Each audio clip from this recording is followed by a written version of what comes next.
তেমন একটা ঘটনা আমরা শোনাচ্ছি।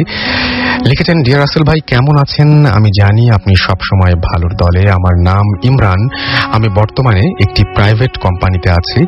আজ আমি আপনাকে যে ঘটনাটি আপনার সাথে শেয়ার করছি তার পরিণাম ফল এখনো আমাকে ও আমার ভাইকে বয়ে বেড়াতে হচ্ছে। ঘটনাটি আজ থেকে 3-4 বছর আগের। তখন গরমের সময়, ওই সময় আমরা রাতের বেলা ছাদে উঠে বসে থাকতাম।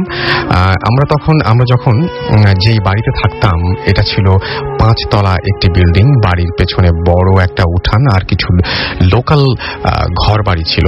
সেদিন ছিল পূর্ণিমার রাত এবং কারেন্ট নাই, তাই অসহ্য গরম। আমরা ছাদে বসে গল্প করছিলাম। তখন রাত 1:30 বা 2টা।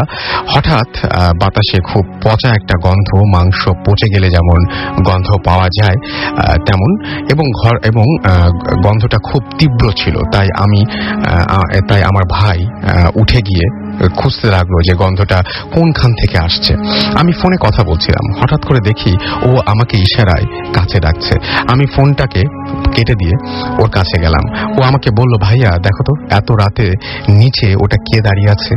আমি নিচে তাকালাম, দেখলাম আমরা যেখানে দাঁড়িয়ে আছি তার ঠিক নিচে বিল্ডিং এর কোনায় একজন মেয়ে দাঁড়িয়ে আছে মাথায় ঘোমটা দিয়ে। খুবই অবাক হলাম, এত রাতে একটা মেয়ে সাদা কাপড় পরে এভাবে দাঁড়িয়ে আছে। আমরা দুজন অনেকক্ষণ চুপচাপ ছিলাম। আর কথা বলা দরকার ওই সময় গন্ধটা খুবই তীব্র আকার ধারণ করেছিল। যাই হোক, এমন সময় রাতের নিস্তব্ধতা ভেঙে দিয়ে আমার ফোনটা বেজে ওঠে। তারপর যা দেখলাম তা আমি কোনোদিন ভুলব না। দেখলাম বিভৎস একটা মুখ ওপর দিকে তাকালো, জল করছিল চোখ দুটো। আমরা দুই ভাই দৌড়ে বাসায় চলে আসি আর উঠিনি ছাদে। ঘটনাটা এখানে শেষ হলেই ভালো হতো, কিন্তু এরপর থেকে গভীর রাতে আমরা আমাদের দরজার বাইরে কারো পা হাঁটার আওয়াজ শুনতাম, ঠক ঠক করে শব্দ হওয়ার শুনতাম। আমি রাত জেগে পড়াশোনা করাটা ছেড়ে দেই এবং এতে আমার মা বাবা দুইজনই খুব অবাক হন, কিন্তু কাউকে বলিনি। এভাবেই প্রতি রাতে চলতে লাগলো।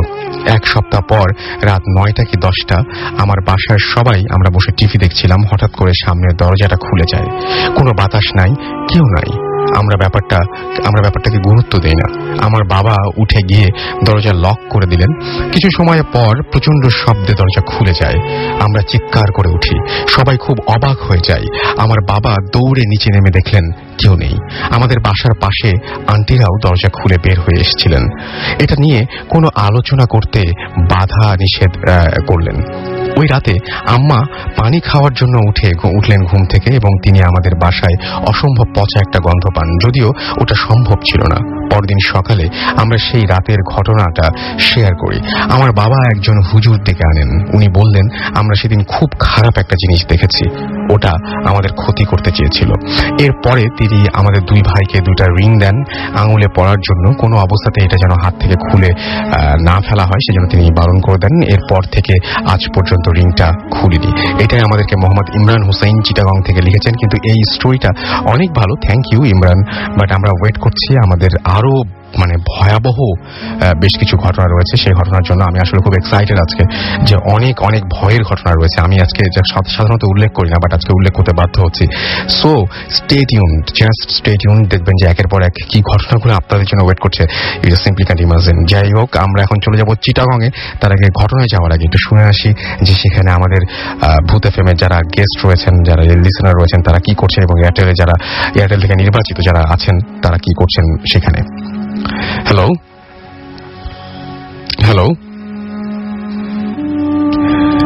আমরা কথা বলছি চট্টগ্রামে। আমাদের ওইখানে সাদ রয়েছেন এবং আমাদের আউটডোর ব্রডকাস্টার, এবং আমরা সাদের সাথে কথা বলছি। সাদকে আমাদের শুনতে পাচ্ছেন? রাসেল ভাই, আপনি যেটা বলছিলেন, আমি এই মুহূর্তে চিটাগং এর ফয়েজ লেকে আছি। আমি আমার পজিশনটা প্রথম আর বলিনি, আমি যেই জায়গাটা আছি ফয়েজ লেকে আপনি নিশ্চয়ই জানেন এবং আমাদের লিসেনাররা জানা শুনছে তারা অনেকেই জানেন যে ফয়েজ লেক হচ্ছে অনেকগুলো ছোট ছোট পাহাড় মধ্যে একটা লেকের মতো। ফয়েজ লেকটা হচ্ছে এরকম।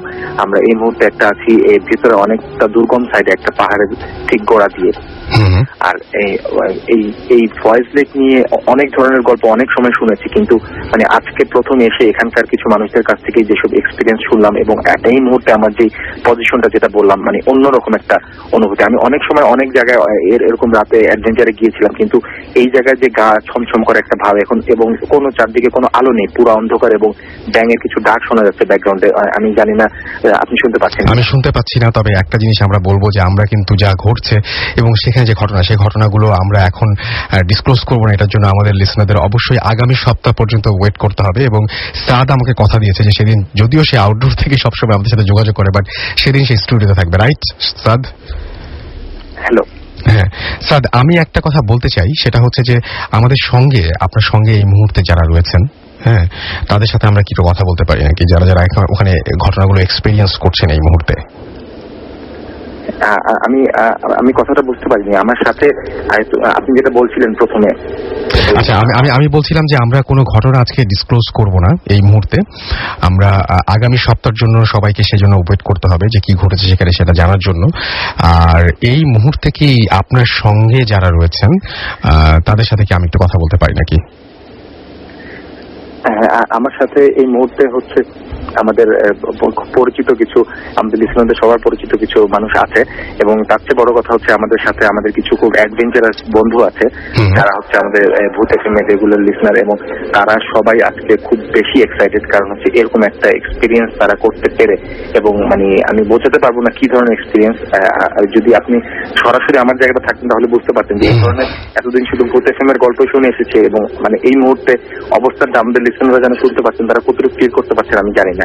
আসলে জিনিসটা আসলে অন্যরকম একটা, মানে আর একটা জায়গা সম্পর্কে যখন একটা গল্প বা কাহিনী প্রচলিত হয়ে যায়, সেই জায়গাটা যখন সশরীরে একটা মধ্যরাতে এসে থাকা হয়, মানে আসলেই সেটা অন্যরকম একটা।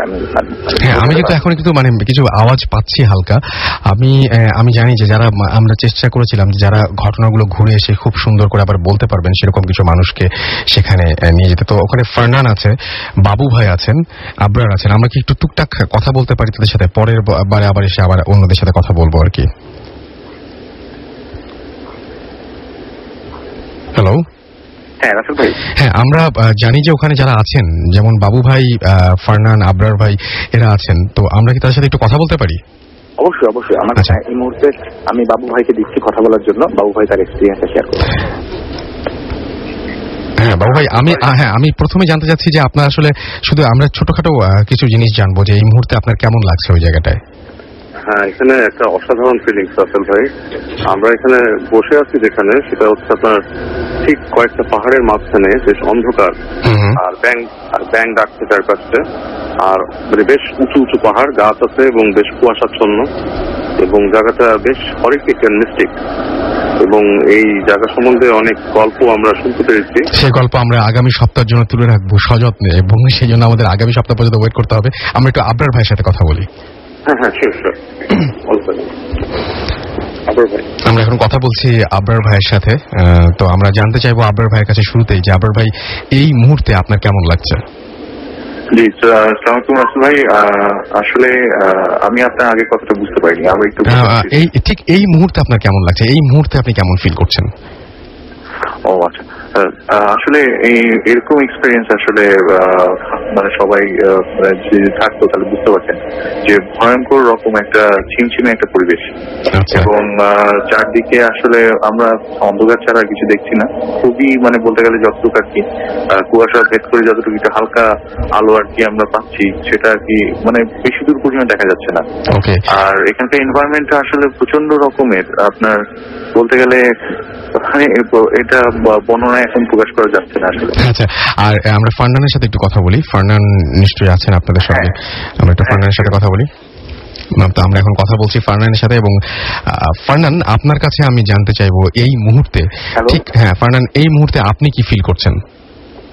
হ্যাঁ রাসেল ভাই, থ্যাংক ইউ। আসলে এরকম একটা হন্টেড ট্যুরে আমাকে সুযোগ করে দেওয়ার জন্য আমরা খুবই এক্সাইটেড, এবং আসলে এরকম অপরচুনিটি আমার লাইফে কখনো আসেনি। এর আগে আমি যখন সিলেটে গিয়েছিলাম তার থেকে অনেক বেশি হন্টেড এবং হরিবল আসলে এখানকার প্লেস। আমরা একটা লেকের মধ্যে, এখন ফয়েজ লেকের ঠিক মাঝখানে একটা নৌকাতে অবস্থান করছি, এবং আশেপাশে সব বড় বড় পাহাড় এবং যে ঘন বনগুলা খুবই মিস্টেরিয়াস এবং খুবই হরিবল।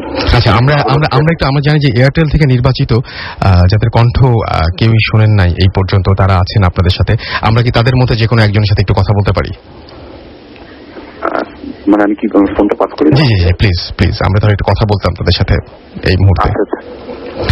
তো আমরা জানি যে আমাদের ভূত এফএম এর মাধ্যমে নির্বাচিত কিছু লিসনার। হ্যাঁ, আচ্ছা, আপনার নামটা বলবেন, একটু পরিচয়টা বলবেন ভাইয়া প্লিজ। আমি মোহাম্মদ রেজওয়ানুল আরিফিন। জি, আপনার বাসা কোথায়? আমার বাসা সায়দাবাদ। সায়দাবাদ। আপনি কিভাবে নির্বাচিত হয়েছেন সেটা তো আপনি জানেন, আপনি এয়ারটেলের মাধ্যমে নির্বাচিত হয়েছেন। এই মুহূর্তে আপনি কি ফিল করছেন ওইখানে? এই মুহূর্তে আসলে আমার এরকম প্লেসে এই পর্যন্ত এখনো কোনো সময় আমার আসা হয়নি, যেখানে অনেক কুয়াশাবৃত একটা পরিবেশের মধ্যে, কিন্তু আলো আধারের মধ্যে একটা পাহাড়ের ঠিক কাছাকাছি আমরা বসে আছি। ঠিক আমাদের এই কয়েকজন ছাড়া আশেপাশে কেউ নেই। এই পরিস্থিতিটা আসলে ভাইয়া আসলে বলে বোঝানো যাবে না। আচ্ছা, আমরা একে একে আবার সবার সাথে কথা বলবো। থ্যাংক ইউ আপনাদের সবাইকে আমাদেরকে সময় দেওয়ার জন্য। আমরা আবারও ফোনে আপনাদের কাছে ফিরে আসবো।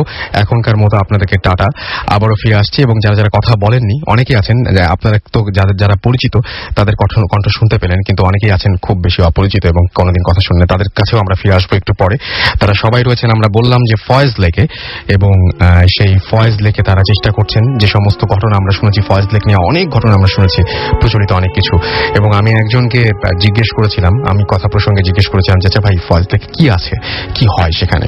উনি একদম চমকে উঠে বলেন যে কি হয় মানে, এখানে তো মারমেড আছে। তো আমার মনে হয় যে দেখা যাক কি দেখতে পারেন তারা। সেই জন্য অবশ্যই আপনাদেরকে আগামী সপ্তাহ পর্যন্ত ওয়েট করতে হবে। এবং আমরা চেষ্টা করেছি যারা শুধুমাত্র ঘটনা ভালো উপহার দিয়েছেন শুধু তাই না, যারা ওখানে দেখে এসে আপনাদেরকে আবার সুন্দর করে বুঝিয়ে বলতে পারবেন, সেই সমস্ত মানুষদেরকে সিলেক্ট করতে। এবং সেই সাথে আরো অনেকেই আছেন এখানে সিলেক্টেড, চট্টগ্রামের স্থানীয় মানুষও আছেন আমরা সিলেক্ট করেছি সেরকম একজনকে, যিনি ওই ঘটনাগুলোও জানেন, সেরকম একজন মানুষ আছেন। আমরা চেষ্টা করবো তাকে ঢাকায় নিয়ে আসার, বা আজকে একটু পরে আমরা তার সাথেও কথা বলবো। আপাতত আমরা চলে আছি স্টুডিওতে আমাদের যে সমস্ত গেস্ট রয়েছেন তাদের কাছে। এবং প্রথমে আমি যাব আরিফিন ভাইয়ের কাছে। এবং আরিফিন ভাই, আপনার পুরো নামটা একটু বলবেন এবং কোথা থেকে আপনি এসেছেন যদি একটু প্লিজ বলতেন। আমার নাম মোহাম্মদ সাইফুল আরিফিন, আমি এইচএসবিসি ব্যাংকে ইন্টারনাল অডিট ডিপার্টমেন্টে আছি। ওকে, তো আমরা সরাসরি ঘটনায় চলে যাই। আমার ঘটনাটা রাসেল ভাই 2000 সালের ঘটনা। এটা সোল্লা জমিদার বাড়ির ঘটনা। সোল্লা ডাকাতিয়া নদীর ওই পারে, এই পারে হচ্ছে চাঁদপুর, ওই পারে হচ্ছে সোল্লা গ্রামটা। তো গ্রামটা তখন পর্যন্ত আমি যখন গিয়েছি তখন পর্যন্ত আমি দেখেছি কোনো ইলেকট্রিসিটি পৌঁছায়নি ওখানে। তো আমি যাওয়ার পরে প্রথমে আমি ঘটনার মধ্যে চলে যাচ্ছি। জমিদার বাড়িতে আমি যখন ঢুকবো, শুরুতেই একটা লোহার গেট পার হয়ে কিছু দূর যাওয়ার পরে ডান দিকে একটা ছোট্ট দিঘি, বামে হচ্ছে 200 বছরের পুরানো একটা পাথরের মসজিদ, তার সাথে একটা গ্রেভইয়ার্ড, এবং সোজা সামনে তাকালে বিশাল জমিদার বাড়িটা দেখা যায়। তো জমিদার বাড়িটা বাইরে দিয়ে রেনোভেট করা ছিল, কিন্তু ভেতর দিকে কোথাও কখনো হাত দেওয়া হয়নি। ঘরগুলো ওইভাবেই পরিত্যক্ত অবস্থায় পড়ে থাকতো এবং তালা মারা অবস্থায় থাকতো। তো জমিদার বাড়ির ভিতরে লোহার গেট দিয়ে ঢুকে ভিতরে চলে গেলে কিছু দূর গেলে একটা উঠান মতো জায়গা, তার ওপারে আমার মামা বাড়ি ছিল, দোতলা একটা বাড়ি, ওখানে আমরা থাকতাম। তো যেটা আমি বলতে চাচ্ছিলাম যে জমিদার বাড়ির ঠিক ডান দিক ঘেঁষে একটা জংলা মতো ছিল, তার সাথে একটা বিশাল বড় বনের মতো একটা। তো ওখানে ওরা বলতো যে এটা আম বাগান। তো আমি ওখানে আম গাছও দেখেছি, বিভিন্ন প্রজাতির বড় বড় গাছ দেখেছি। তো কিছু কাহিনী ছিল ওই আম বাগানকে ঘিরে, কিছু কাহিনী ছিল জমিদার বাড়িকে ঘিরে। তো একটা খুব মজার কাহিনী, খুব প্রচলিত একটা কাহিনী আছে, যেটা আমি গ্রামে গিয়ে অনেক বয়স্ক মানুষদের মুখে শুনেছি। সেটা হচ্ছে যে জমিদার সাহেব আজ থেকে 150-200 বছর আগে ব্রিটিশ অ্যাপয়েন্টেড জমিদার যারা ছিলেন, তারা এতটাই ফেরোসাস ছিলেন যে তারা কাউকে কখনো টর্চার করার সময় বা কাউকে শাস্তি দেওয়ার সময় কখনো পিছপা হতেন না। একবার এরকম একটা ঘটনা ছিল যে একবার উনি ওনার বিচার কার্য চালাচ্ছিলেন হল ঘরে বসে, বিশাল হল ঘরে বসে। ওই মুহূর্তে ঘোড়ার খুরের আওয়াজ হয়, প্রচুর ঘোড়ার খুরের আওয়াজের জন্য ওনার বিচার কাজটা ব্যাহত হয়। তো ব্যাহত হওয়ার পরে উনি ওনার সেনাপতিকে হুকুম দেন যে ধরে নিয়ে আসো কার ঘোড়ার খুরের আওয়াজের জন্য বিচার কাজ থেকে গেছে। তো ওনার সেনাপতি তখন যাকে ধরে নিয়ে আসে, দেখা যায় যে উনি ঘোড়সওয়ার ছিলেন, ঘোড়ার গাড়ি ছিল, উনি ছিলেন একজন আফগান ভদ্রলোক। তো ওই ভদ্রলোক বিজনেস পারপাসে এই অঞ্চলে এসেছিলেন এবং ট্রান্সপোর্টেশন নিয়ে এই পথ দিয়ে যাচ্ছিলেন। তো ঠিক ওই মুহূর্তে ওনার উপর এত মেজাজ খারাপ হয় জমিদারের, যে উনি হুকুম করেন যে ওর হাত পা সব কেটে ফেলো, এবং হাত পা কেটে ওকে পঙ্গু করে ওর ঠিকানায় ওর মৃতদেহ পাঠিয়ে দিবা। যদি ও বেঁচে থাকে তাহলে ওই আমবাগানের ভিতরে, যে আমবাগানের কথা আমি বললাম, ওই আমবাগানের ভিতরে ওনার দুইটা ছোট ছোট পুকুর ছিল, একটার নাম হচ্ছে সোনা পুকুর, একটা রূপা পুকুর। ওই সোনা পুকুর এবং রূপা পুকুরে উনি ক্যাটফিশ টাইপের কিছু মাছ পালতেন, বড় বড় মাগুর মাছ, যেগুলো রাক্ষসে মাছ বলে। তো ওগুলা মানুষ খেকো। এবং যারা উনার টর্চারের পরে বেঁচে যেত, ফাইনাল টর্চারটা ছিল ওই মানুষগুলাকে ওই পুকুরে নিয়ে ফেলে দেওয়া হতো, তারপরে যদি কেউ সার্ভাইভ করতে পারে তাকে ছেড়ে দেওয়া হতো, which was quite impossible. Okay. তো উনাকে যখন হাত পা এভাবে কেটে ফেলা হয়, হাত পা কেটে পঙ্গু অবস্থায় লোকটা বেঁচে ছিল, আফগান ভদ্রলোক বেঁচে ছিল, ওই অবস্থায় উনাকে নিয়ে সোনাপুকুরে ফেলে দেওয়া হয় এবং ক্যাটফিশ তাকে খেয়ে ফেলে। ওই দুমড়ানো মুচড়ানো মৃত গলিত ওই লাশটা পরে মারা যায়। ওই লাশটা পরে গ্রামের একটা শেষ প্রান্তে নিয়ে একটা ঝোপ মতো জায়গায় দাফন করে দেওয়া হয়। তো ঘটনাটা ওখানেই শেষ। বাট মৃত্যুর আগে ওই লোকের থেকে তার অ্যাড্রেস সবকিছু নিয়ে নেওয়া হয়, আফগানিস্তানে তার বাড়ির ঠিকানা সব নিয়ে নেওয়া হয় এবং ওই ঠিকানায় যোগাযোগ করে বলা হয় যে তারা যেন এসে তার বাবাকে নিয়ে যায়। একটা ছোট পত্র মারফতে যোগাযোগটা করা হয়। তো এর 2 মাস বা 3 মাস পরে সম্ভবত ওই ভদ্রলোকের মেয়ে আসেন আফগান থেকে। তার নাম সম্ভবত মাসকিন, পুরা নামটা আমার মনে নেই, যতটুকু মনে আছে মাসকিন। তো ওই মেয়ে আসে, তার বয়স 16-17 বছর হবে, সে তার বাবার লাশ নিতে আসে। তো ওই মেয়েকে দেখে তখন জমিদার পছন্দ হয়ে যায়, ভালো লেগে যায় এবং বলে যে তাকে কয়েদ করো। তাকে তখন উপরে কুঠুরিতে, জমিদার বাড়িটা দোতলা ছিল, দোতলার নিচতলাগুলো ছিল হল ঘর, মুজরার রুম, বড় বড় কিছু রুম। উপরের ঘরটায় ছিল আপনার ছোট ছোট কিছু কুঠুরি মতো কিছু বেডরুম, আর এক সাইডে ছোট ছোট বেশ কিছু কুঠুরি, আর লম্বা টানা বারান্দা পিছনের দিকে। তো ওরকম একটা কুঠুরিতে, দোতলার একটা কুঠুরিতে নিয়ে তাকে বন্দি করে রাখা হয় এবং রাজামশাইয়ের যখন যা খায়েশ হতো উনি তা পূরণ করতেন। এটা ছিল কথিত একটা কাহিনী। আমি ওখানে যাই, আমি ঘুরতে যাই, ঘুরতে গিয়ে এরকম বিভিন্ন কাহিনী শুনি। আমবাগান সম্পর্কে কিছু কাহিনী শুনি। আমবাগান সম্পর্কে আমি যেটা শুনি সেটা হচ্ছে যে এভাবে ওই পুকুরগুলাতে মানুষ খাওয়ানো হতো, 1। 2 হচ্ছে বর্তমানকালে যেটা আমি শুনেছি যে বাচ্চারা অনেক সময় আম পাড়তে গিয়ে উপর থেকে ধাক্কা দিয়ে, ডাল থেকে ধাক্কা দিয়ে নিচে ফেলে দেওয়া হয়।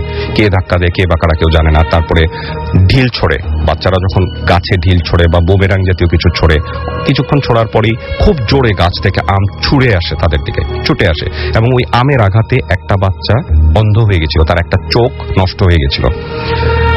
এবং জমিদার বাড়ির আরেকটা কাহিনী আমাকে যেটা স্ট্রাইক করে, সেটাও একজন বুজুর্গ লোকের মুখে শোনা। সেটা হচ্ছে এইরকম যে একবার এক দোতলায় ওই বারান্দা মতো যে জায়গাটা, ওখানে একটা ছোট বাচ্চা, 8-10 বছরের একটা বাচ্চা হাঁটছিল।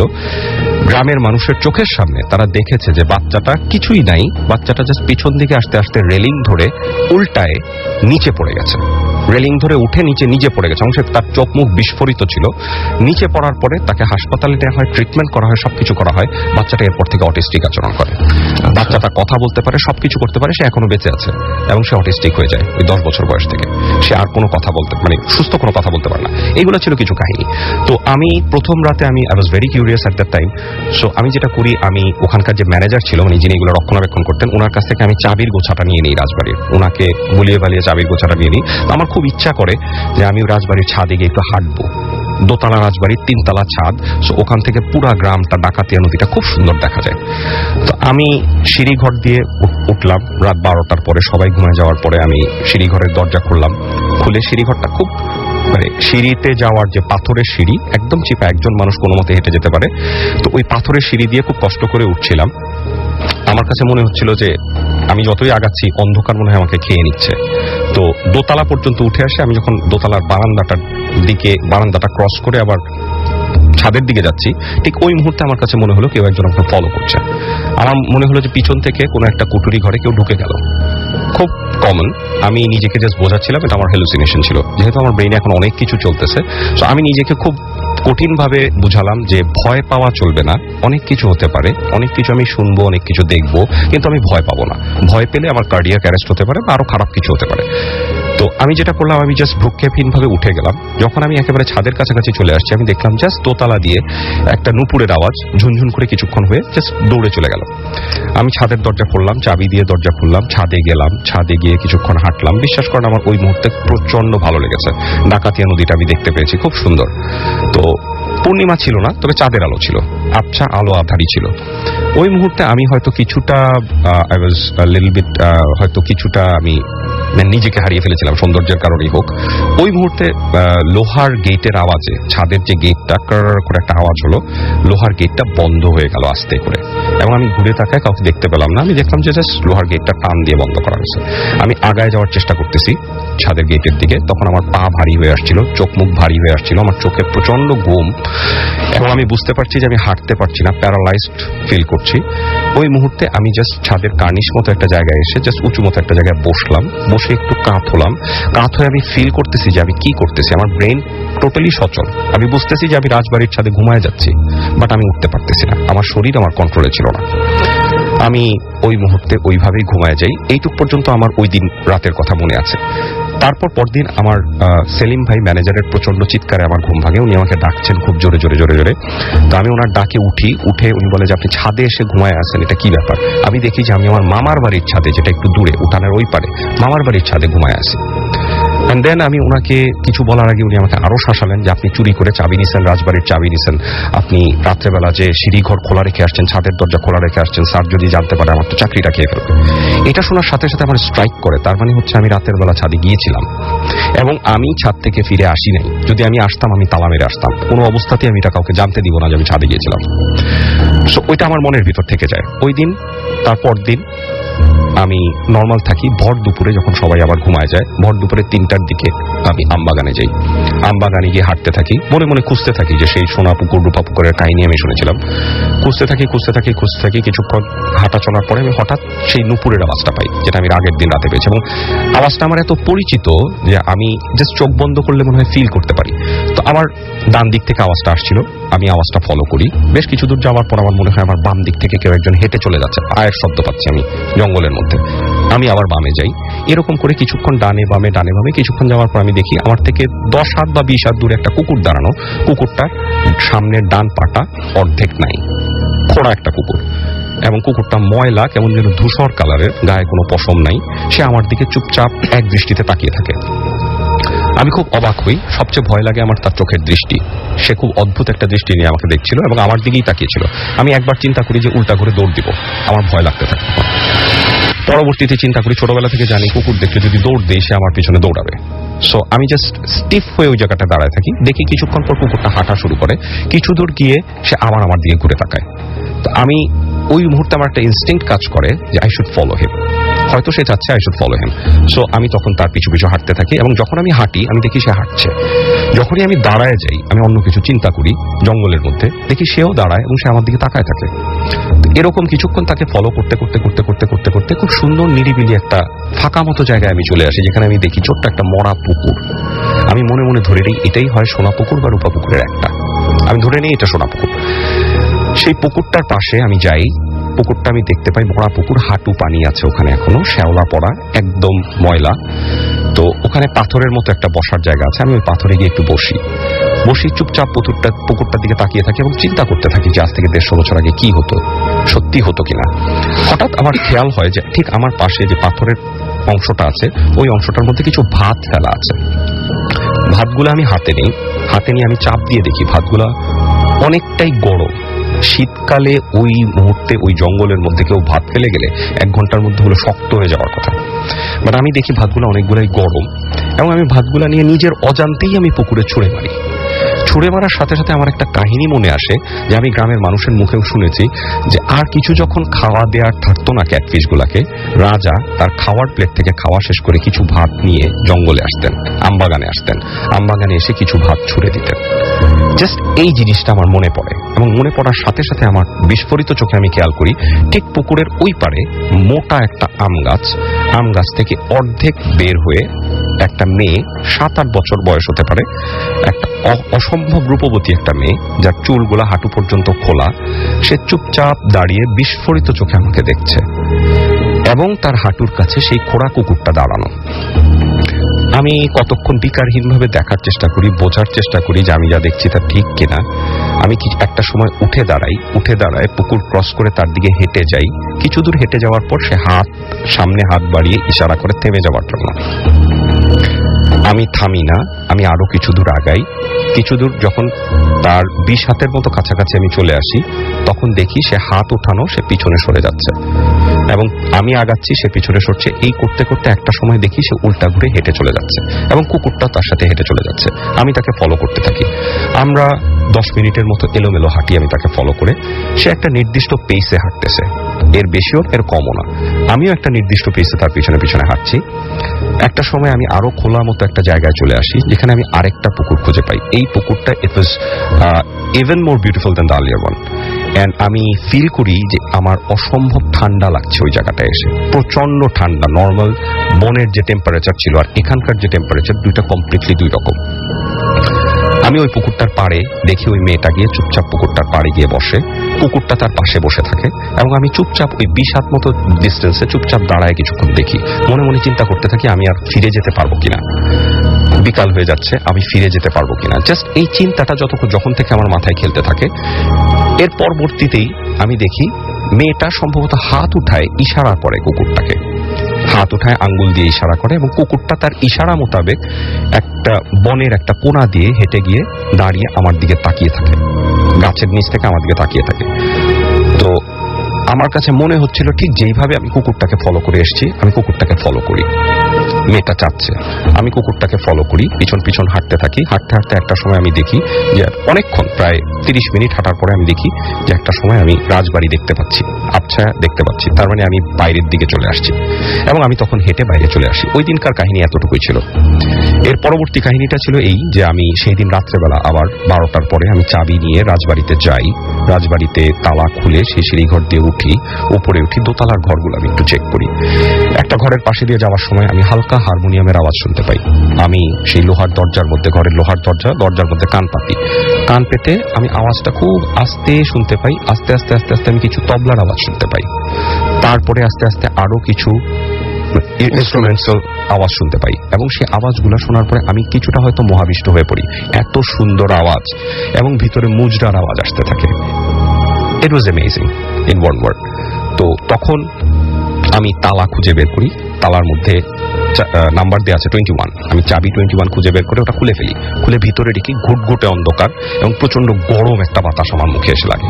আমি জানি না কত বছর ওটা ওভাবেই বন্ধ করে ফেলা আছে। আমি ভিতরে ঢুকি, টর্চ দিয়ে দেখি, ঘোরাঘুরি করি, তারপর আবার বাইরে আসি। আরো কিছু রুমের পাশ দিয়ে হেঁটে যাচ্ছি। হঠাৎ একটা রুমের পাশ দিয়ে হেঁটে যাওয়ার সময় আমি গোঙানির মতো কান্নার আওয়াজ শুনতে পাই। আমার কাছে মনে হয় ভিতরে কেউ কাঁদছে। আমি চাবি বের করে আবার সেই রুমটা খুলে সেই কুটুরি মতো রুমটায় ঢুকে প্রচন্ড পচা একটা বোটকা গন্ধ। আমি সেই রুমটার মধ্যে টর্চ জ্বেলে দেখার চেষ্টা করি।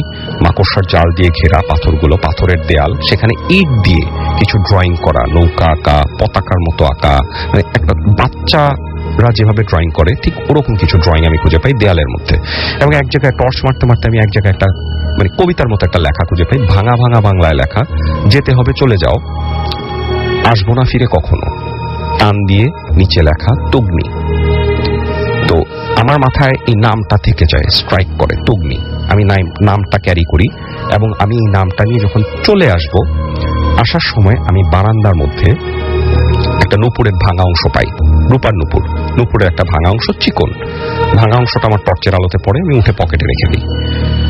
দেন আমি হেঁটে চলে আসি। আমি যখন সিঁড়িঘর দিয়ে ক্রস করছি ওই রাতে, যখন নেমে আসবো, আমি পরিষ্কার ফিল করি রাসেল ভাই কেউ আমাকে পেছন থেকে পুশ করেছে। আমি পড়ে যাচ্ছিলাম, সিঁড়িঘরটা ঘোরানো, চুরির মতো ঘোরানো। ওই সিঁড়িঘর দিয়ে উঁচু সিঁড়ি, আমি খাড়া সিঁড়ি দিয়ে ব্যথা পেতে পেতে আমার ছিলে যায়, হাঁটু ছিলে যায়, হাতে ব্যথা পাই। ব্যথার দিকে আমার কোনো কনসেন্ট্রেশন ছিল না, আমার হাত মাথায় ধরা ছিল জাস্ট। আমি পড়তেও চিন্তা করতেছিলাম আমার পিঠের মধ্যে টাচটা কিসের ছিল। ইট ওয়াজ সো ক্লিয়ার। দেন আমি নিচে যখন পড়ে যাই, আমি উঠে দাঁড়াই। আমি ওই সিঁড়িঘর দিয়ে, আমার প্রচন্ড ভয়ের মধ্যেও আমার একটা ইনস্টিংক্ট কাজ করে যে কেউ একজন ওই সিঁড়িতে দাঁড়ানো। আমি সিঁড়ি দিয়ে উঠে যাওয়ার চেষ্টা করি। কিছু দূর উঠার পরে আমি অন্ধকারটা দেখি ওইখানে গুমোট হয়ে আছে অন্ধকারটা। আরো কিছু দূর আগানোর পর আমি পরিষ্কার পায়ের আওয়াজ শুনতে পাই, কেউ একজন উঠে চলে গেল সিঁড়ি দিয়ে উপরের দিকে। আমি এরপরে আর সাহস করতে পারি না উপরে যাবার। আমি নেমে আসি, সিঁড়িঘরের দরজা লক করি। আমার সারা শরীরে প্রচন্ড ব্যথা, রক্তাক্ত অবস্থায় আমি রুমে এসে বাথরুমে গিয়ে নিজেকে ক্লিন করে ওই রাতের মতো ঘুমাই। আমাকে পরের দিন সেলিম ভাই ডাক দিয়ে বলে, আপনি রাত্রেবেলা অনেক রাতে চিৎকার করেছেন কেন? আমি বলি, আমি তো কোনো চিৎকার, কোনো শব্দ করিনি। যাই হোক, এটা নিয়ে ওনার সাথে আমার কিছু কথাবার্তা হয়। সেই দিন আমি দুপুরবেলা আবার আমবাগানে যাই। আবার আমবাগানে ঠিক সেই সেম সিকোয়েন্সগুলো হয়। আমার প্রচন্ড ব্যথা শরীরে। আমি যখন হেঁটে যাচ্ছি, পাশে দিয়ে ডাব গাছ থেকে প্রচন্ড জোরে ডাব পড়তেছে, মানে জাস্ট আমার হয়তো 6 ইঞ্চির ভিতর দিয়ে ডাবটা পড়ছে। হয়তো আমার মাথায় পড়লে আমি আই ওয়াজ ডেড। তারপর এরকম কিছু ঘটনা ঘটছে। আমি ঠিক ওইভাবে ওই বনের মধ্যে তখন ওই কুকুরটাকে খুঁজে পাই।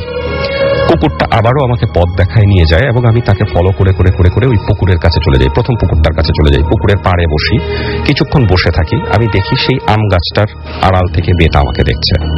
দ্বিতীয় দিনেও ঠিক একইভাবে সে আমার দিকে তাকিয়ে আছে এবং তার চোখের মধ্যে কেমন যেন একটা ঘৃণা এবং একটা বিচলিত ভাব। আমার দিকে সে এক দৃষ্টিতে তাকিয়ে আছে। আমি কিছু বলি না। আমার হঠাৎ স্ট্রাইক করে নামটা, তুগ্নি। আমি চিৎকার দিয়ে ডাকি, তুগ্নি শোনো। সে প্রচন্ড বিস্ফোরিত চোখে 2 পা পিছনে চলে যায় এবং 2 হাত তুলে আমাকে বাধা দেয়। আমি বলি, তুগ্নি, আমি তোমাকে আঘাত করব না, ব্যথা দিব না, তুমি আমার সাথে একটু কথা বলো। তার মুখে কোনো শব্দ ছিল না। প্রচন্ড বিস্ফোরিত চোখে, বড় বড় চোখে সে পিছন দিকে সরে যেতে থাকে। আমি বুঝতে পারি যে তাকে আমি ধরতে পারবো না, তাকে আমাকে কোনোভাবে ডেকেই আনতে হবে কাছে। আমি ওখান থেকে উঠে যাওয়ার সময় হয়তো কিছুটা এক্সাইটেড ছিলাম, তার সরে যাওয়া দেখে আমার সাহসটা বেড়ে যায়। উঠে যাওয়ার সময় আমার পা পিছলায়, আমি অলমোস্ট পুকুরের দিকে চলে যাচ্ছিলাম। পাথরে আমার হাঁটু বাড়ি খায়, অল্পের জন্য আমার মাথাটা বাড়ি খায়নি। মাথা বেড়ে খেলে আমি ওখানেই হয়তো পড়ে যেতাম। আমি জাস্ট বুঝতে পারলাম যে এরপরে আর আগানোটা আমার লাইফ রিস্ক হতে পারে। আমি ওখান থেকে খুব কষ্টে উঠলাম, আবারও রক্তাক্ত অবস্থায়।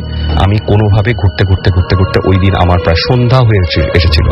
আমি পথ খুঁজে পাচ্ছিলাম না। আমি যেখান দিয়ে বের হয়েছি সেটা ছিল একদম গ্রামের অন্য একটা প্রান্ত। সেই প্রান্ত দিয়ে বের হয়ে আমি কষ্ট করে ঘুরে রাত্রেবেলা বাসায় আসি এবং আমার সারা শরীর রক্তাক্ত থাকে। দেন ওই দিন রাতে আমি আমার মনসুন নানা, যিনি অনেক বয়স্ক ছিলেন, আমি ওনার কাছে জানতে চাই যে নানা, তুগ্নি নামে আপনি কাউকে চেনেন কিনা। হঠাৎ এই নামটা শুনে নানা একদম স্ট্রাইকিং, মানে শকিং দৃষ্টিতে আমার দিকে তাকিয়ে থাকে। তুমি কোথায় পেয়েছো, কেন জিজ্ঞেস করছো?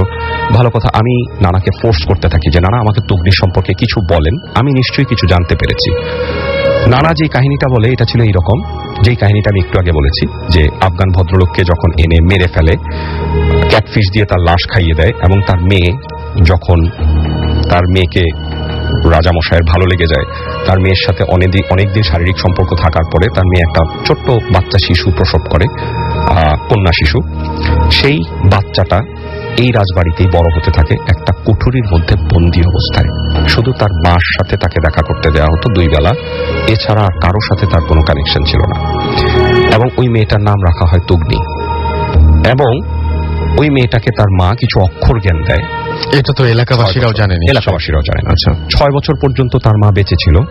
7 বছরের সময় তার মা কোনো একটা কারণে, এলাকাবাসীর মুখেই শোনা, যে রাজার প্রচন্ড আক্রোশের কারণে তাকে টর্চার রুমে নিয়ে টর্চার করে মেরে ফেলা হয়। এবং টর্চার রুমটা হচ্ছে সেই আমবাগানের ঠিক কাছাকাছি। ওটা এখন সিল করে বন্ধ করা। আমি দেখতে গিয়েছিলাম, আমি দেখেছি ওটা একদম সিলগালা করে বন্ধ করা।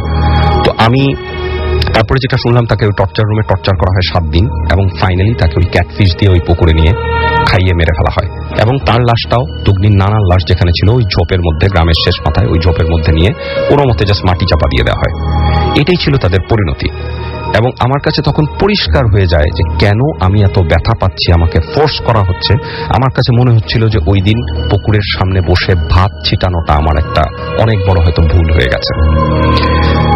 আমি এরপরে জাস্ট বাকরুদ্ধ অবস্থায় থাকি কিছু সময়। পরের দিন আমি অনেক খুঁজে গ্রামের মানুষের সাথে কথা বলে গ্রামের শেষ প্রান্তে ওই ঝোপ মতো জায়গাটা, কবরস্থানটা খুঁজে বের করি। আমি ওখানে যাই, ঝোপ দিয়ে ঢুকি, নিচে নামি, ভিতরে যাই, একদম কবরের কাছাকাছি গিয়ে দেখি ওইখানে ওই মেয়েটা আর কুকুরটা চুপচাপ বসে আছে এবং মেয়েটা কাঁদছে। আমি হয়তোবা এরকম একটা ধারণা আমার ছিল যে আমি তাকে ওখানে পাবো বা দেখবো।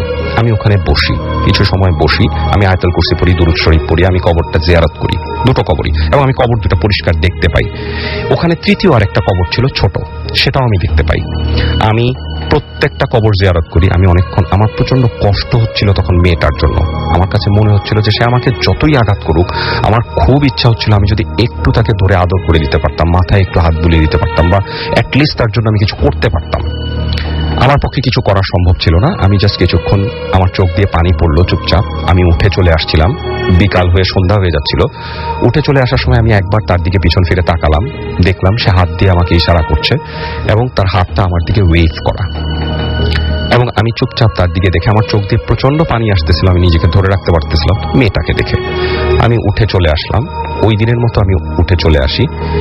ঠিক এই ইনসিডেন্টটার পর থেকে, এই কবরটা জিয়ারত করার পর থেকে, এরপরে কিছু কুইক ঘটনা ঘটে গেছে 2 দিনে। আমি যখন ছাদে পায়চারি করতাম বিকালবেলা, ওয়াকম্যান কানে থাকতো, আমার গান শুনতাম আর ডাকাতিয়া নদী দেখতাম রাজবাড়ির ছাদে, খুব সুন্দর লাগতো। রাজবাড়ির ছাদের ডান দিকটা ছিল ভাঙা, পাঁচিলটা ভাঙা। তো তো ওখানটা খোলা ছিল, ওখান দিয়ে একদম নিচে পড়ে যাওয়ার ইয়ে ছিল। আমি গান শুনছি, এক মনে ডাকাতিয়া নদী দেখছি, ধার ধরে হাঁটতেছি। হঠাৎ অনেকক্ষণ হাঁটার পরে বিকালবেলা একটা সময় আমি পিছন ফিরে আমি জাস্ট নিজের অবস্থানটা দেখার জন্য আমি নিজের পায়ের দিকে তাকালাম।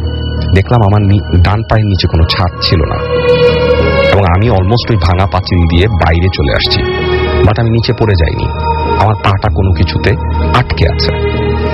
আমার প্রচন্ড ভয় লাগে, আমি দৌড় দেবার চিন্তা করেও দাঁড়িয়ে পড়ি এবং ডান পায়ে একটু প্রেস করে দেখি যে আমি পড়ে যাচ্ছি কিনা। আমি দেখলাম আমি পড়ে যাইনি। দেন যেটা হলো, আমার মনের মধ্যে তখন একটা খেয়াল আসলো যে আমি একটা ঘটনা শুনেছি আমবাগানে, যে বাচ্চারা ঢিল মারলে আম ছুঁড়ে মারে, কিছু বাচ্চা অন্ধ হয়ে গিয়েছে। আমি ওই আমবাগানে যাই, ওই দিন বিকালবেলা আমবাগানে যাই, এবং ঠিক একইভাবে কিছু আম গাছ দেখে একদম ভিতরের দিকে গভীর বড় বড় কিছু আম গাছ দেখে ঢিল মারতে থাকি, প্রচন্ড জোরে জোরে আমের দিকে ঢিল মারতে থাকি। তো আমার কিছুই হয় না, আমি ফিরে আসতে থাকি। হঠাৎ ফিরে আসার সময় আমি দেখি একেবারে আমার ডান দিকের কোণা থেকে বিশাল বড় একটা ফজলি আমের মতো আমার দিকে প্রচন্ড বেগে ধেয়ে আসছে। যখন ধেয়ে আসছে আমি জাস্ট রিফ্লেক্স করার টাইমটা পাইনি, তার আগে আমি দেখলাম এক হাতের মতো এসে আমটা নিচে পড়ে গেছে এবং আমার গায়ে টাচ পর্যন্ত হয়নি। এরকম কিছু ঘটনা ঘটছিল আমার সাথে, যে আমি বুঝতে পারছিলাম যে কিছু একটা আমাকে প্রোটেক্ট করছে। ওই অবস্থায় আমি যখন চলে আসছি, যেই আম গাছটার নিচে মেয়েটাকে আমি প্রথম দেখতে পাই সোনাপুকুরের কাছে, সেই আম গাছটার নিচে দিয়ে আমি যখন হেঁটে চলে আসছি, তখন আমি দেখলাম একটা কাগজ, ছেঁড়া কাগজের টুকরা। আমি কাগজের টুকরাটা ওঠাই, কাগজের টুকরাটার মধ্যে কবিতার সেই প্রথম দুটো লাইন লেখা, চলে যেতে হবে চলে যাও, বাকি অংশটা ছেঁড়া, ওখানে নাই। আমি তাড়াতাড়ি ওই কাগজটা বোটে আমার পকেটে নিয়ে চলে আসি। আমার পকেটে সেই নূপুরের ভাঙা অংশটার কাগজের ভাঙা ছেঁড়া অংশটা থেকে যায়। আমি চলে আসি রাজবাড়িতে। আমার পরে প্রচন্ড জ্বর আসে এবং পরের দিন আমরা চলে আসবো ওখান থেকে। যখন আমি চলে আসতে থাকি, আমি আর মামা ড্রাইভ করছিলেন, হাইওয়ে দিয়ে আসছি, শোল্লা হাইওয়ে। আমি জাস্ট আমার 30 ফিট দূরে দেখতে পাই মেয়েটা দাঁড়ানো, হাইওয়েতে মেয়েটা দাঁড়ানো, তার হাত ওয়েভ করা, হাঁটুর কাছে কুকুরটা দাঁড়ানো। আমি এতটাই বিস্ফোরিত হয়ে যাই যে আমি যতক্ষণে মামাকে বলি যে মামা থামো থামো, মামা হার্ট ব্রেক করে, কি হয়েছে কি, আমি বলছি একটু থামো। থামার পরে আমি দরজা খুলে নেমে ছুটে আসি পিছনে, এলোমেলো পাগলের মতো খুঁজতে থাকি, আমি কিছুই দেখি না। জাস্ট আমি ওখানে দেখি নূপুরের আরেকটা ভাঙা অংশ ওখানে ঘাসের মধ্যে পড়া, and that is blood shaded, রক্ত লাগানো, শুকনো রক্ত লাগানো। আমি ওই অংশটা তুলে নিয়ে আমার পকেটের অংশটা বের করি এবং জোড়া দিই। আমি দেখি একটা পুরো আস্ত নূপুর হয়ে যায়, এবং আমি দেখি ওটা ধান ক্ষেতের পাশে ছিল হাইওয়েটা, নিচে যে ধান ক্ষেতের আল আছে, ওই আল দিয়ে ওই খোড়া কুকুরটা হেঁটে চলে যাচ্ছে। আমি আর কিচ্ছু দেখতে পাই না ওখানে। দেন আমি চুপচাপ শান্তভাবে গাড়িতে উঠি। আমার গায়ে তখন প্রচন্ড জ্বর।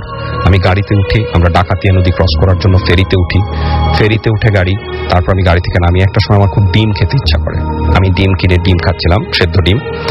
আমি ডিম খাওয়া শেষ, হাতে আমার ডিমের কাগজটা তখনও। আমি জাস্ট হাসতে থাকি, কাগজটার মধ্যে লেখা, ফিরে আসবো না কখনো, টান দিয়ে তুতনি।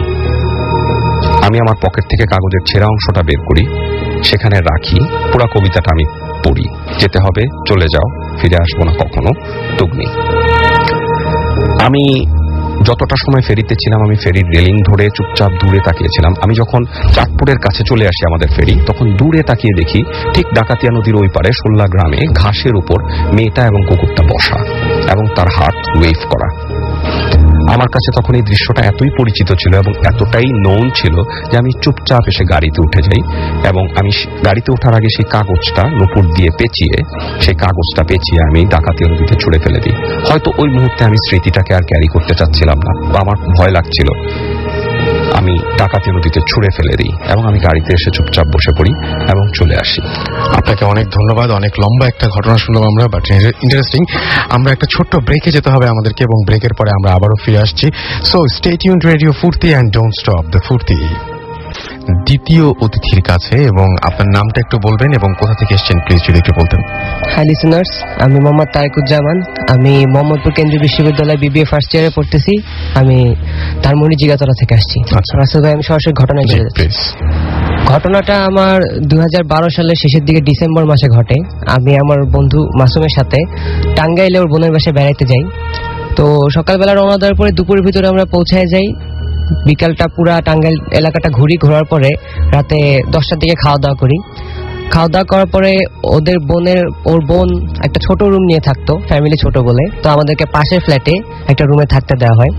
তো রুমের বর্ণনাটা আমি একটু দিয়ে দিই। রুমটা দিয়ে ঢুকলেই সোজা হলো একদম রুমের সোজা হলো খাটের ঠিক অপোজিটে একটা ওয়ার্ড্রোপের উপরে টিভি, খাটের ডান দিকে একটা সোফা, আর আমরা যেদিকে মাথা দিয়ে শোবো সেদিকে একটা বড় জানালা আর পিছনে বারান্দা। তবে রাসেল ভাই সবচেয়ে ইন্টারেস্টিং বিষয়টা হলো যে জানালাটার সাথে একটা সূরা বাধাই করে লাগানো। তো আমরা ওটা দেখে একটু ইন্টারেস্ট ফিল হয়, তারপরও আমরা রাতে কিছুক্ষণ টিভি দেখে ঘুমায় যাই। তো ঠিক 3টার পরে আমার ঘুম ভাঙে। তো ভাঙার পরে আমি মোবাইলটা হাতে নিয়ে দেখি কয়টা বাজে, 3:15 মতো বাজে।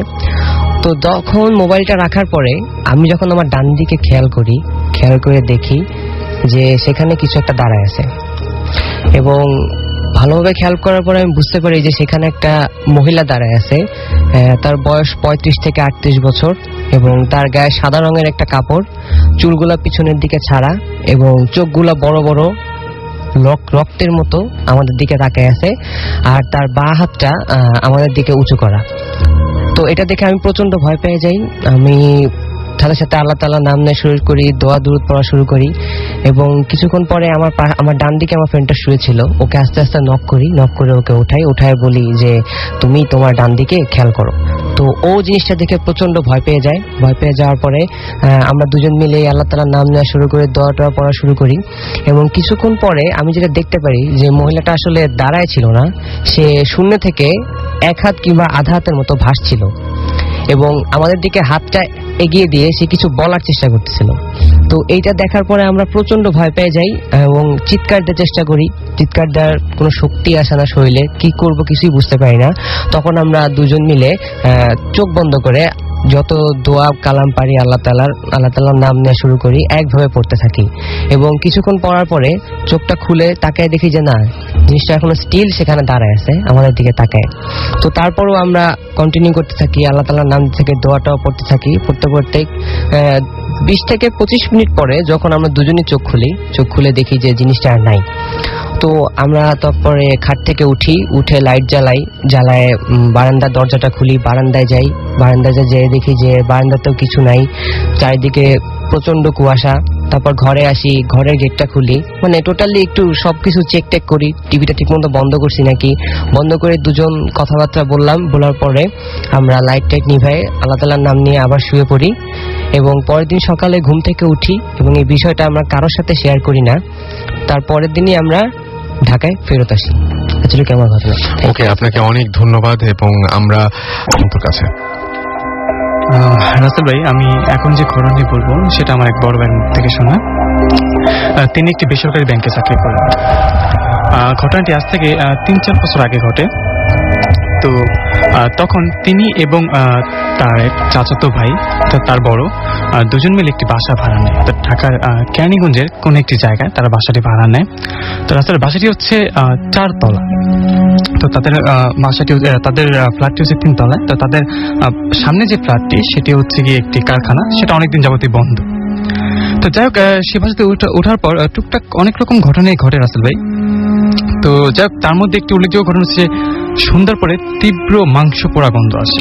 তো যাক, প্রথম ভাবে যে হয়তো পাশের কোনো বাড়ির হবে, পাশের কোনো বাড়িতে হয়তো মাংস পোড়ার সামথিং এরকম কিছু ভাবে, কিন্তু দিন দেখে যে না, আসলে গন্ধটা তীব্র থেকে আরো তীব্র হয়ে যায় সন্ধ্যার পরে। যাই হোক, একদিন রাতের বেলা আমার সে বড় ভাই বসে তার রুমে বই পড়ছেন।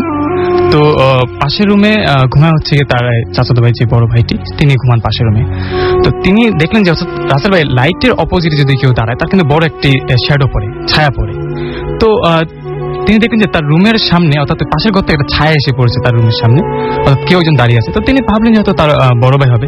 কিন্তু রাসেল ভাই একটি জিনিস দেখে তিনি বেশ অবাক হলেন, সেটি হচ্ছে গিয়ে যে ঠিক লম্বা চুল। তিনি তাৎক্ষণিক ভাবলেন যে তার ভাইয়ের তো লম্বা চুল নেই, ঠিক কোনো একটা মেয়ে আকৃতির। তো তিনি করলেন কি, সাথে বইটা অফ করে পাশের রুমে গেলেন, গিয়ে দেখলেন যে কেউ নেই, রাসেল ভাই লাইট জ্বলছে এবং তার ভাই ঘুমাচ্ছে। তিনি বেশ ভয় পেয়ে যান বিষয়টা। তো তারপরের দিন তার ভাইকে বলেন, কিন্তু তার ভাই বিষয়টা ততটা গুরুত্ব দেননি।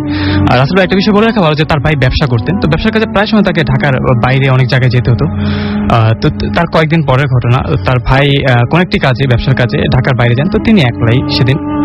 তো তো যাই হোক তিনি সেদিন তার ব্যাংকের কাজ সেরে তো তিনি সন্ধ্যার পর একবারে খাওয়া দাওয়া করে বাসায় ফিরে।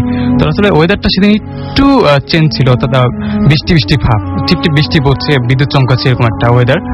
তো যাই হোক তিনি বাসায় যখন আসে তো আসার পর তিনি দেখলেন যে লোডশেডিং, অন্ধকার। তো তিনি দরজার তালাটা খুলে তিনি ভেতর প্রবেশ করলেন এবং তার রুমের হচ্ছে অ্যাটাচ বাথরুম।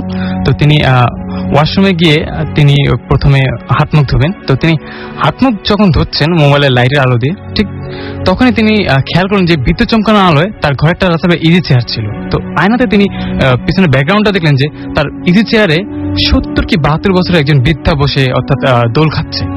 ঠিক তার দিকে তাকিয়ে তিনি প্রথমে ভাবলেন যে হয়তো তিনি চোখে ভুল দেখছেন।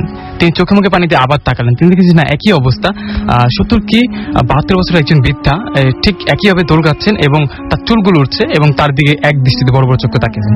তিনি সাথে সাথে পেছনে ঘুরে তাকালেন এবং তিনি দেখলেন যে শুধু এবার তিনি কাউকে দেখতে পেলেন না, জাস্ট চেয়ারটা শুধু দোল খাচ্ছে।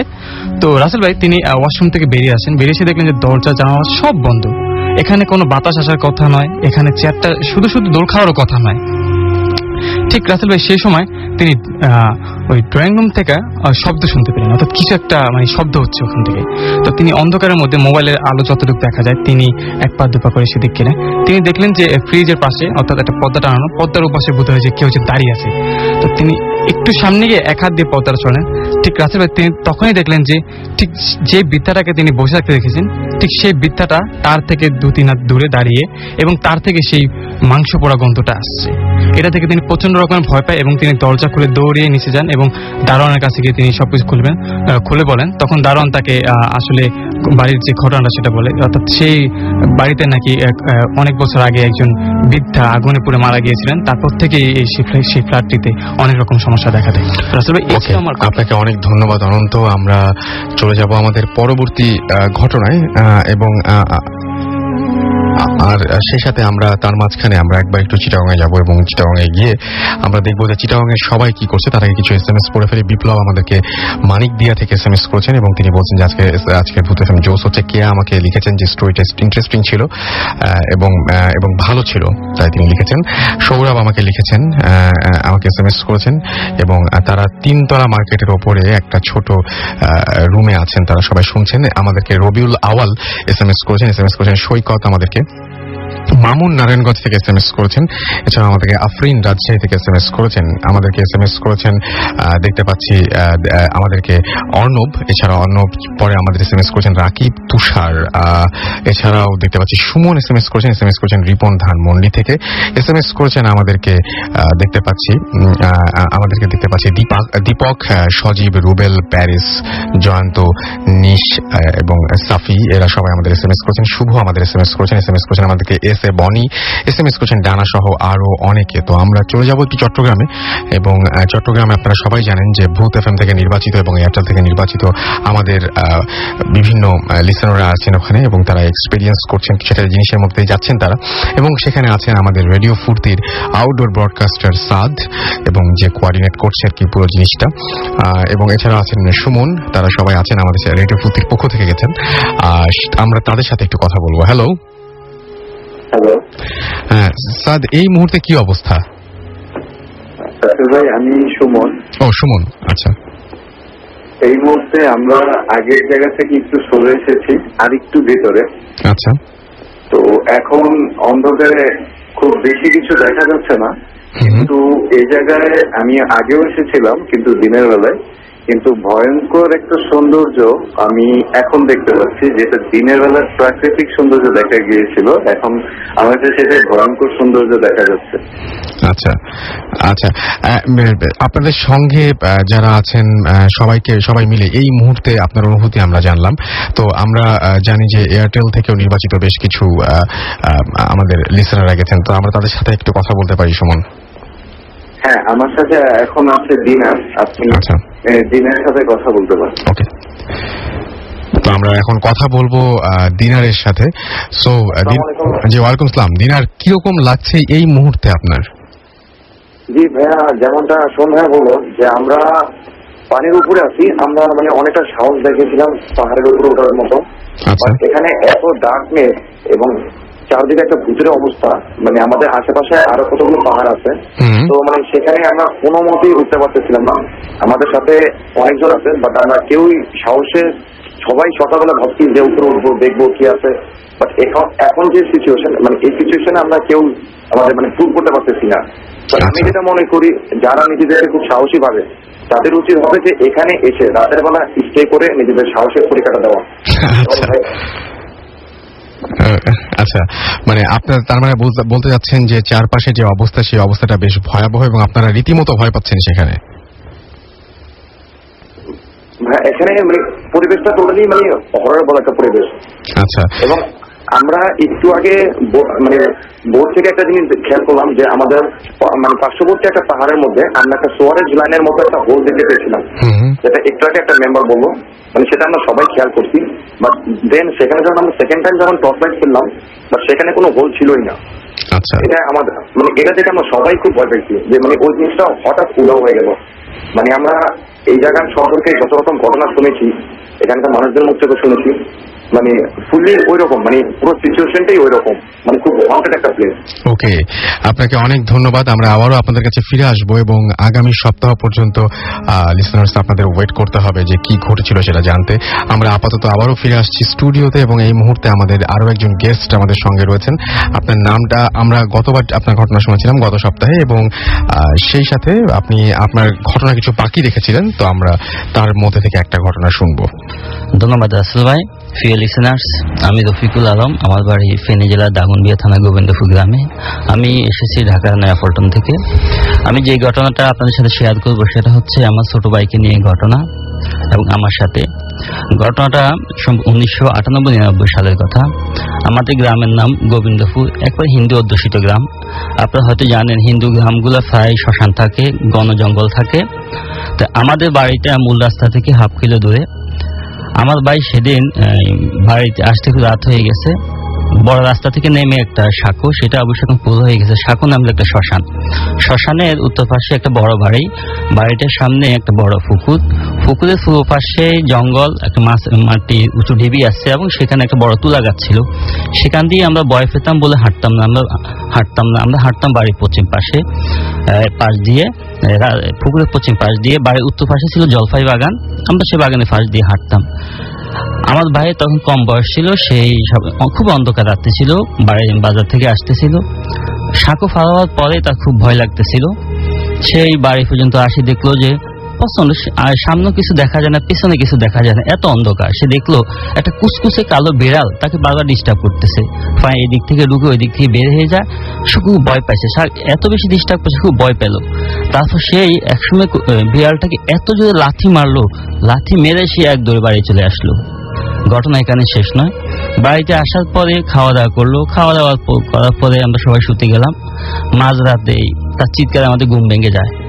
আমরা উঠে দেখি আলো জ্বালানোর পরে সবাই উঠে দেখলাম যে সে কাঁপতেছে আর বলতেছে যে আমাকে টেনে নিয়ে যাচ্ছে, আমাকে টেনে নিয়ে যাচ্ছে। যাক, এরপর এই ঘটনার পর কয়েকদিন ঘটলো। ঘটার পর সে হুজুরের কাছে যায়, হুজুর তাকে পানি ফোড়া, তেল ফোড়া দেয়। কয়েকদিন বন্ধ ছিল। পরবর্তী ঘটনা আমার বিয়ের পরে 2001 বা 2002 সালের পরের ঘটনা। সেদিন আমার ভাই বাড়ি ছিল না, আমি সামনের রুমে শুয়েছি তার সাথে। সে আমার ডান পাশে শুয়েছে, আমি পশ্চিম দিকে, আমরা মাথা রেখে শুয়েছি। গ্রামে একটু তাড়াতাড়ি শুয়ে যায় আমরা। সেদিন তাড়াতাড়ি শুয়ে যাওয়ার পরে প্রায় 2টার দিকে আমার ঘুম ভেঙে যায়। ঘুম ভাঙলেও আমার তন্দ্রা ছন্দ ছিল, কিন্তু আমি চোখ খুলতে পারতেছি না। হঠাৎ অনুভব করলাম একটা অস্পষ্ট ছায়া আমার শরীরের উপর দিয়ে আমার বাইরের দিকে চলে গেল। কিন্তু আমি এটা বুঝতে পারছি, কিন্তু বুঝতে পারার পর আমি চোখ খুলে দেখলাম না। ঠিক কয়েক সেকেন্ড পর আমার ঘুম চলে আসে। আসার পরে কিছুক্ষণ পরে তার চিৎকার শুনি আমার ভাই আমাকে জড়িয়ে ধরছে। আর সেই দেখলাম যে একটা ছায়া আকৃতি তার 2 পা ধরে টেনে নিয়ে যাচ্ছে আমার শরীরের উপর দিয়ে। সে এত ভারী ছিল, আমি নড়তে পারতেছি না। আমি কি বাইকে ধরবো না তাকেই ধরবো? দস্তাদস্তি এক পর্যায়ে মশারি খুলে পড়ে এবং তার চিৎকার, আমি তো চোখ খুলে দেখতেছি সে তাকে টেনে নিয়ে যাচ্ছে আর খামচে ধরেছে তার 2 পায়ে। চিৎকার করলাম, মা সহ সবাই তখন জেগে উঠলো। আলো জ্বালানোর পর দেখলাম আমার ভাই কাঁপতেছিল।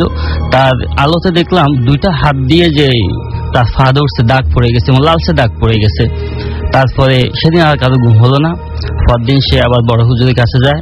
হুজুর জিনের মাধ্যমে জানতে পারে সে যে কয়েক বছর আগে যাকে লাথি মেরেছে সে একটা খারাপ জিন ছিল, এই জিনটা এখন তাকে ছাড়বে না, মেরে ফেলবে।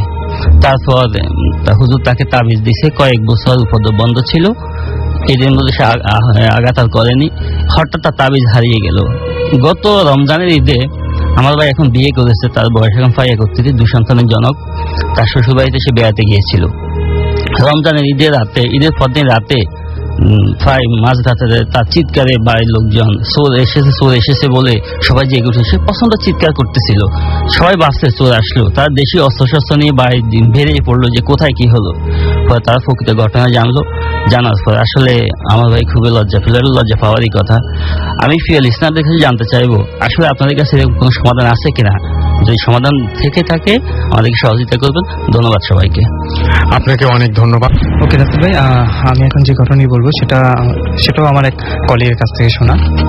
তো তিনি বেশ কয়েক বছর আগে তিনি খাগড়াছড়ি বেড়াতে যান। তো সেখানে বেড়াতে যাওয়ার পর তিনি রাসেল ভাই আগে একটা কথা বলে রাখা ভালো যে খাগড়াছড়িতে কিন্তু অনেক জুম চাষ হয় সেখানকার লোকজন। তো সেখানে মহল্লার মতো একটা ছোটখাটো একটা মহল্লার মতো লোকজন একসাথে বসবাস করে।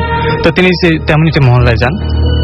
তো তিনি সেখানে যান তার এক রিলেটিভের বাসায়। তো রাতে তিনি ঘুমান। তো ঘুমানোর পর অনেক সকালবেলায় তারা জুমে চলে যায়, অর্থাৎ আজানের আগে অনেক সময় চলে যায়। তো তেমনই তিনি আজানের আগে অর্থাৎ 3টা কি 3:30 দিকে তার ঘুম ভাঙে। তো উঠে দেখে যে তিনি কেউ নেই ঘরের মধ্যে, অর্থাৎ তারা যে রিলেটিভ তারা সবাই জুমে চলে গেছে, জুম চাষে চলে গেছে। তো তিনি প্রথমে ঘর থেকে বের হন। তো রাসেল ভাই ওয়েদারটা ছিল তো বৃষ্টি হয়ে গেছে, এরকম একটা ওয়েদার। তো তিনি বের হয়ে দেখেন যে চারিদিকে অন্ধকার, মাঝে মাঝে বিদ্যুৎ চমকাচ্ছে আর কাউকে দেখা যাচ্ছে না। তো তিনি ভাবলেন যে কিছু দূরে তো আছেন তার রিলেটিভরা, অর্থাৎ সেই জুমে। তো তিনি চিন্তা করলেন যে আমি একটু যাই, গিয়ে দেখে আসি কি অবস্থা তাদের, একটু দেখা, তারও একটু কিউরিওসিটি একটু দেখার জন্য। তো তিনি বের হলেন, বাসা থেকে বের হয়ে তিনি কাদা মাখা রাস্তা, তো তিনি হেঁটে 1 পা 2 পা করে সেদিকে যাচ্ছেন। তো তিনি অনেক দূর যাওয়ার পর রাসেল ভাই তিনি সেই জায়গায় পৌঁছে দেখলেন যে কেউ নেই সেখানে, অর্থাৎ অনেক ঢালু পর্যন্ত দেখা যাচ্ছে কেউ নেই। তো তিনি অনেকক্ষণ দাঁড়িয়ে রইলেন সেখানে।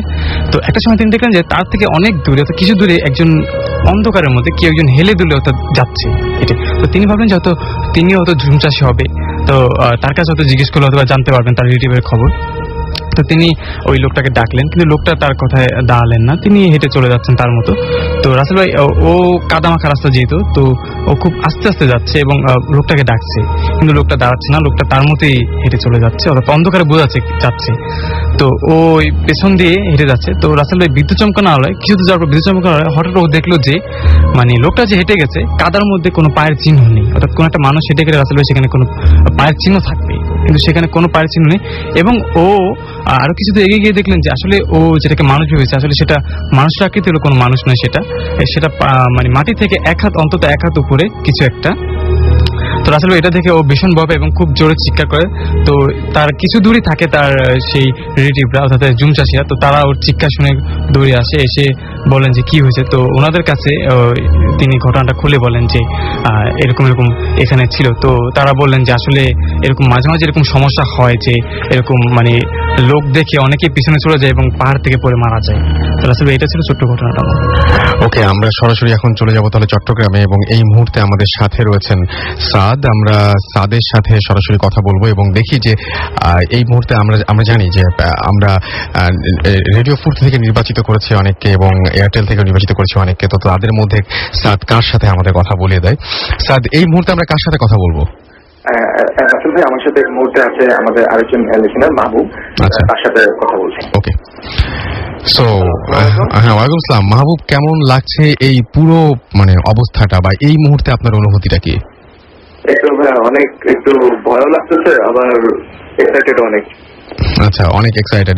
আপনারা সবাই মিলে ছোট্ট একটা এক্সপিরিয়েন্স করেছেন, তো আপনারা সবাই তো শুনছি যে সারা রাতই সেখানে থাকবেন। কি মনে হচ্ছে অবস্থা দেখে? ওই যে দেখা যায় না যে আগেই একটা জায়গায় ঢুকে এমনি মানে মাঝে মাঝে ফিল করি আমরা যেখানে কিছু একটা ঘটতে পারে, তো সেরকম কিছু কি আসলে মনে হচ্ছে আপনাদের যে না কিছু একটা ঘটার সম্ভাবনা আছে বা যে কোনো মুহূর্তে কোনো একটা কিছু ঘটে যেতে পারে? মানে আপনাদের কি মনে হচ্ছে যে কোনো মুহূর্তেই যে কোনো কিছু ঘটতে পারে? জায়গাটা কি এমন? হ্যাঁ, এখন চাইতেছি তো কিছু দেখতে, যাতে আপনাদের কিছু শোনাতে পারি।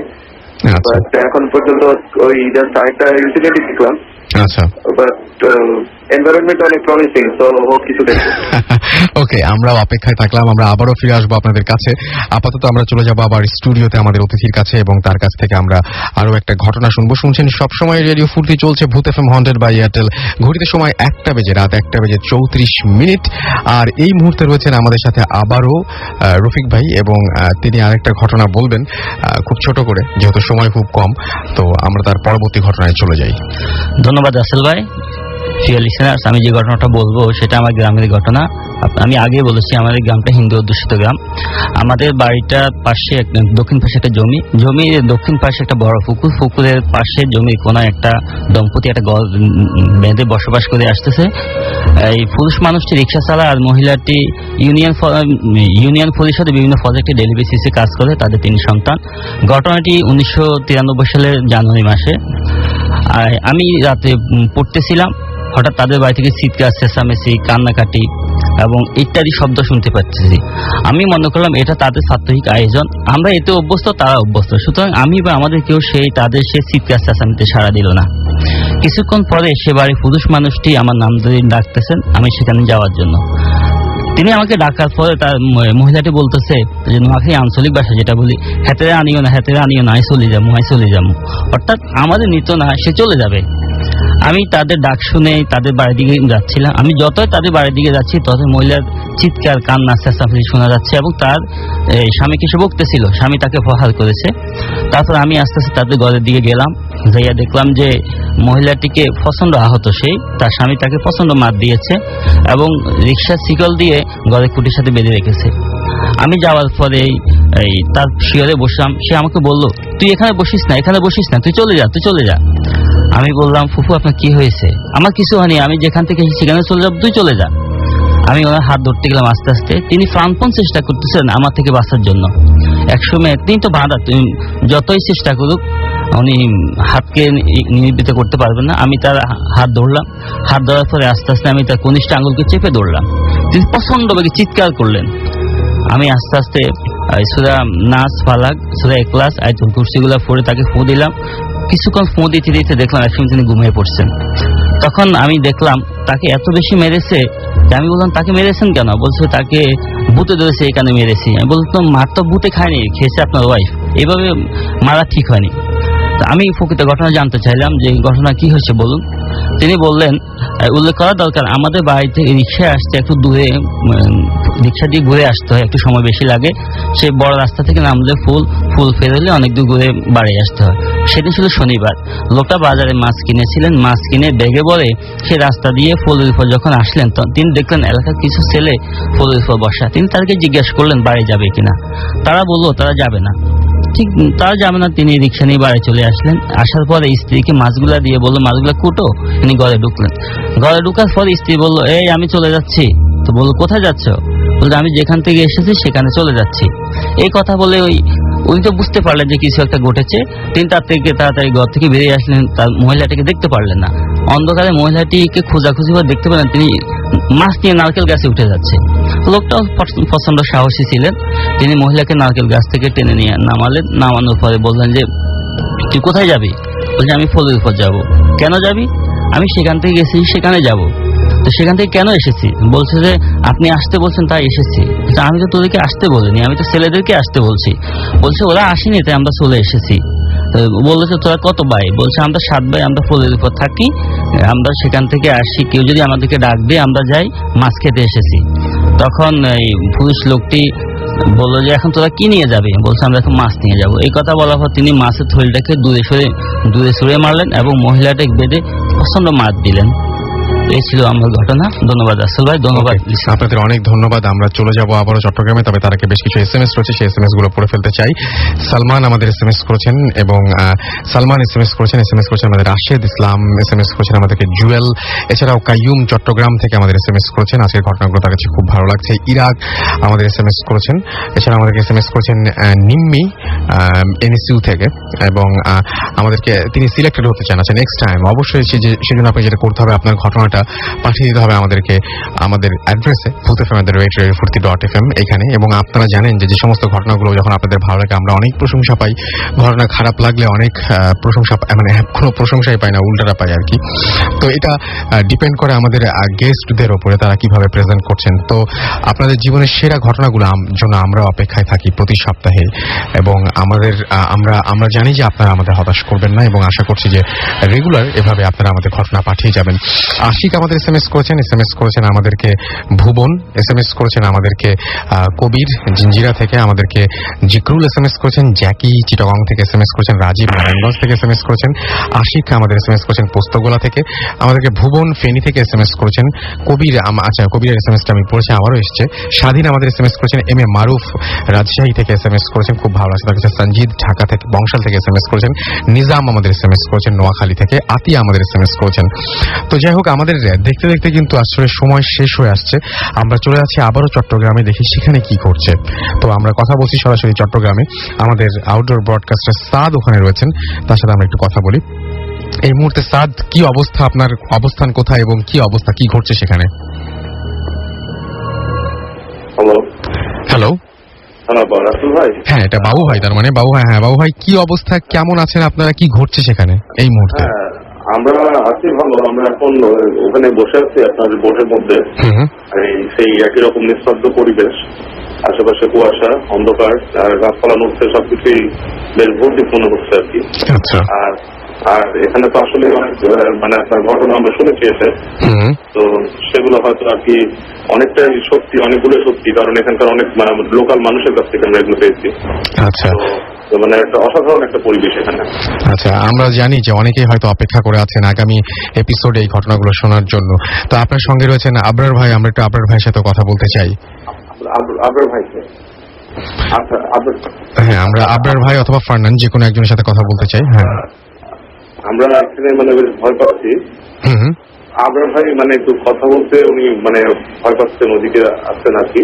আচ্ছা, আপনি নাহিদের সাথে আপনি কথা বলুন। আচ্ছা, নাহিদের সাথে আমরা একটু কথা বলি। নাহিদ এই মুহূর্তে আমাদের সাথে রয়েছেন। এবং নাহিদ, কি অবস্থা ওইখানে, পরিবেশটা কিরকম লাগছে আপনার কাছে? হ্যাঁ নাহিদ, পরিবেশটা কেমন লাগছে আপনার কাছে এই মুহূর্তে? প্রচন্ড ভয় লাগতেছে।